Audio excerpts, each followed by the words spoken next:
What you doing? Kawawa naman ang aking mga dogs. Mga naiinitan. Ayan po si Sushi. Ayan po si Amanda.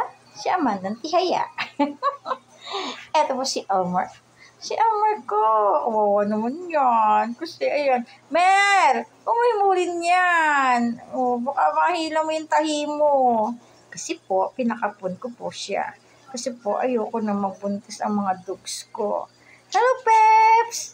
Peps, Peps, Peps, Peps! Dadadada. Ayan naman po, si Cooper. Si Cooper na maitim, nasa dilim pa. Aking Cooper! Cooper ni Mommy! Cooper ni Mommy! Asus, nakikinig naman ang aking Sushi. Nakikinig ang aking Sushi. Samantalang si Amanda, talagang tulog na tulog. Ayan. Yan po ang aking magkasama sa maghapon. Danda.